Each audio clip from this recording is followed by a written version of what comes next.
Hey, what's happening? You already know who this is. This is your dude, GKA, the prodigal son from that fine organization that we call Groove Phi Groove Social Fellowship Incorporated. You feel me? And let me say who I am again. I think the world already know who I am. Okay.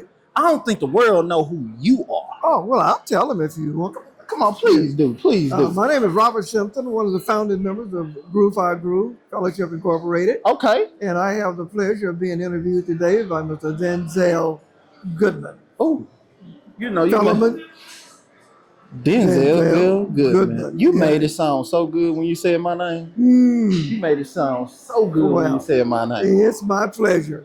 It is mine too. Matter of fact, it's an honor to get the legendary founder up here speaking to the world. Tell the world your name one more time. Robert Simpson. Robert Simpson. The great Robert Simpson. Yeah, I don't know where that legendary came from, but I think I just add that in. I'm going to look that up when I get off of here. Oh, no, you the definition of it. You don't think so?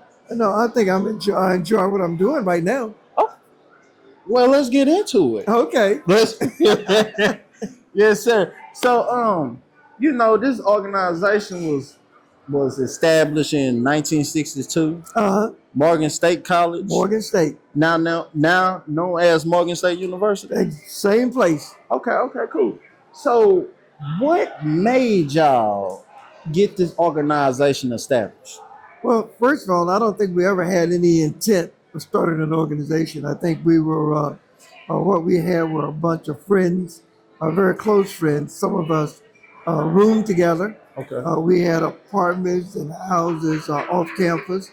And so we did kind of pretty much everything together, including emulating Greek activities with our steps and our singing that we did. And that originated from the fact that I think most of us either had had an invitation to join a organized Greek organization. And for some reason, one or two or three decided, no, that's not what we wanted to do. And so we maybe liked the concept, but didn't like enough to be a part of or to join one.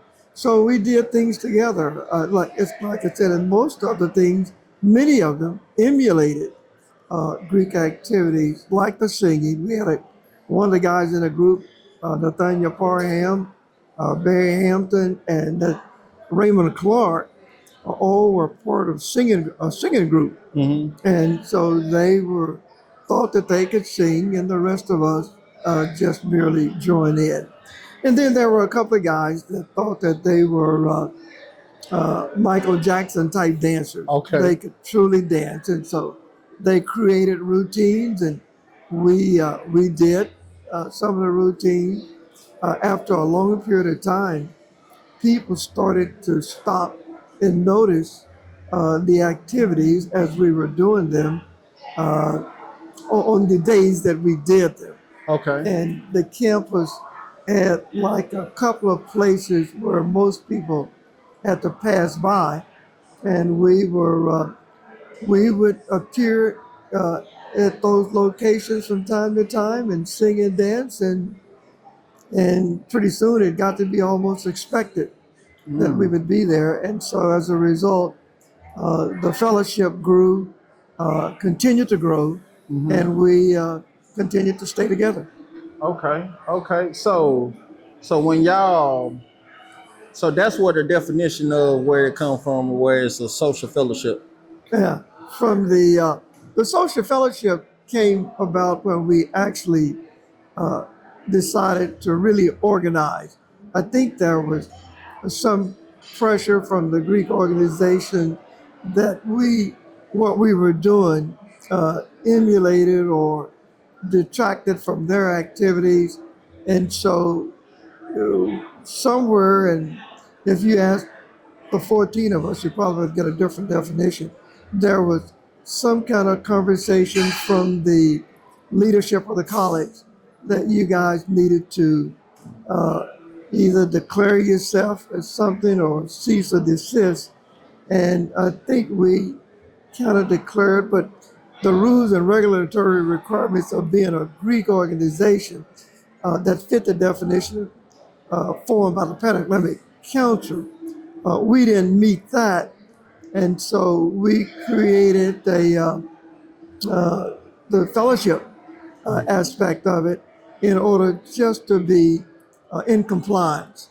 Uh, and so after 60 years, you can't ask me to go back and tell you all the Oh no, it's things. yeah, yes, Yeah, sir. I just want an ideal of it, yeah, because I don't want to get off topic, but one thing that was rumored that we had some type of roots. I want to watch what I say.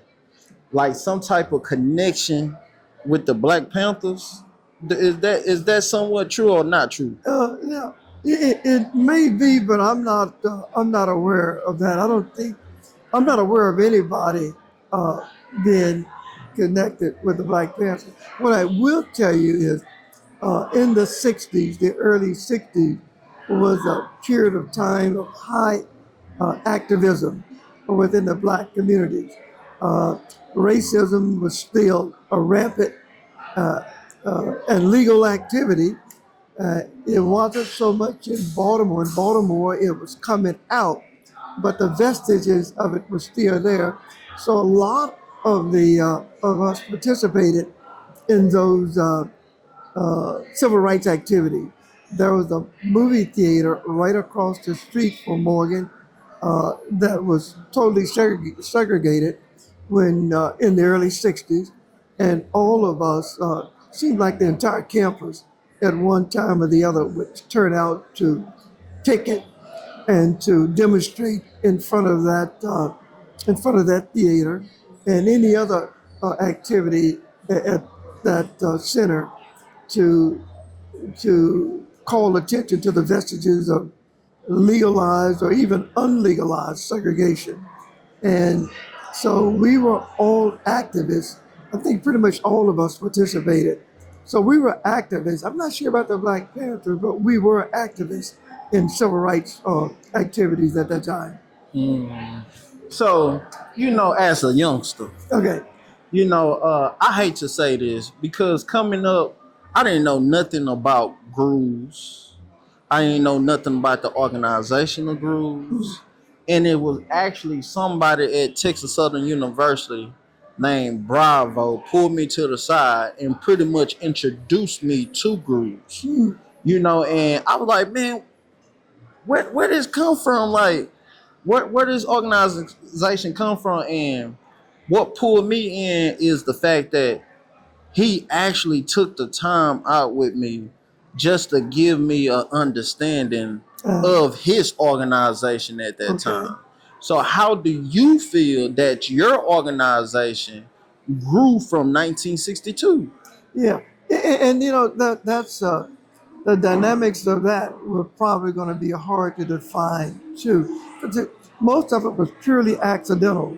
We had the basketball teams and how we got uh, probably known as a lot of jocks being in the groove because it started with athletes coming on campus, basketball, track and field, football, that had a relationship with a member of the group. A lot of our group guys were in the athletics. And so they had a relationship.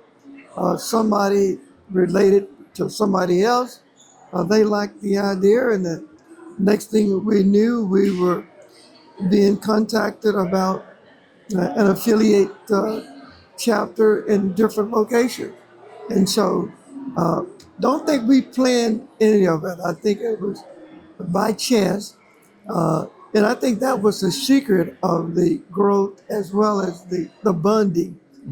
Everybody got there because they liked what they saw and wanted to duplicate it.